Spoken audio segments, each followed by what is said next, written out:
Smooth, fast and low slung like your pants in the 90s, the Focus SAM2 is a bloody ripper of a long travel e-bike. At 170 millimeters of travel front and rear, it's probably going to be too much bike for some people and for a lot of trails, but we have had a really good time on this thing on the rough and ready trails around Sydney. Focus set out to make this bike ride as close as possible to a long travel enduro bike, and we think they've achieved in the main. What do we like about this bike?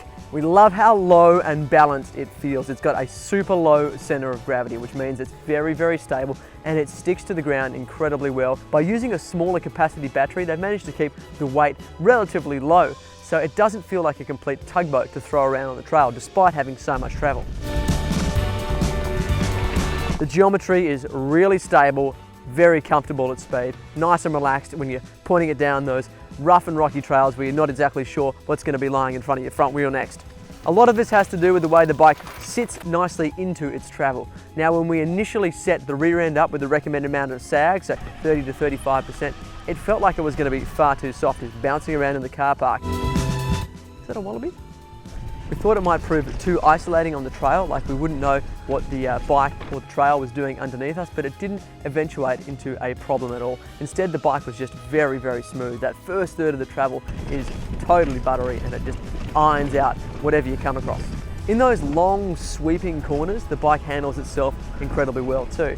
By virtue of it sitting into its travel and its nice low center of gravity, it just hangs on, so you can just keep both feet up and hook through those long, flat, fast corners really nicely. This bike doesn't use the plus size tyres that you see generally on e-bikes. Instead, it's running a 2.5 and a 2.4 inch tyre, Maxxis Minions front and rear. It didn't take us long to come to really appreciate the direct feeling that you get from running a smaller tyre.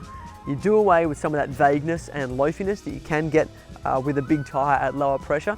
And by going to a smaller tyre, you win back some of that precision that can sometimes be lost with e-bikes. Ended up really liking that feel, and it's actually led us to start playing around with smaller tyres on some of the other e-bikes that we're testing. We were worried that with the smaller rear tyre, just 2.4 inches out back, that this bike was going to lack climbing traction, but that never proved to be the case. We think this comes down to the fact that the rear end is incredibly sensitive. The suspension just keeps that rear wheel glued to the ground, so even though you have a smaller contact patch than a big 2.8 inch tyre, you still have gobs of traction. We couldn't fault the performance of the Fox suspension at either end. The Fox 36 does not need any introduction. It's a great fork, and once again it performs perfectly. The attention to detail on this bike is very good on the whole. You'll notice cool little details like vents on either side of the head tube to drive airflow down to the battery. The speed sensor, for instance, is tucked away really neatly inside a nice little recess on the chainstay. And there's also a knock block headset, so your bars can't turn around and smash your top tube in the event of a crash, which makes us wonder why the hell it didn't come with any chain slap protection. It seems like the easiest of all of those small items to get right. We ended up busting out a roll of frame wrap and wrapping up the chainstay. It is a wallaby. If you've seen some of our previous reviews, you will have noted how much I like a lively and playful kind of bike, and I thought this bike was going to be the complete antithesis of that, but I was proven wrong. In fact, the way this bike rides is far more lively than some of the other shorter travel e-bikes that I've ridden in the past. Part of Focus's ability to make this bike quite light is the fact that they use a smaller battery than much of the competition. This is only 378 watt hours. Did this present a problem? Not really. For most of the rides that we did, you know, in that 1 to 2 hour kind of range, more than enough juice. When we started to push those rides out closer to 3 hours, we started having to pay more attention to the way that we were riding the bike, switching it down from trail mode to eco mode occasionally on the climbs or on the flats, just to kind of preserve that battery life. And after about 35 Ks and 1,300 odd meters of climbing, we had the battery pretty much completely drained and we just made it back to the car. As we said, compared to some of the competition, that isn't a huge range, to be honest. You do have the option, however, of putting a second battery onto this bike, so that is a pretty cool feature. Focus called their tailored energy concept. It is, however, reasonably expensive to buy that second battery. You're talking the better part of $1,000, and it's not the sort of item that you just want to carry in your backpack because it does weigh a couple of kilograms. We did take the Focus Jam out with the second battery fitted, and we're able to get sort of 55 Ks of riding without too much of an issue, running it in boost mode most of the time. So it does make a big difference to the way that you can ride the bike. That bird is so noisy. Do you want the better handling and lower weight of a smaller battery with a limited range, or do you prefer something with a bigger battery and a longer range, probably with a weight penalty? Up to you.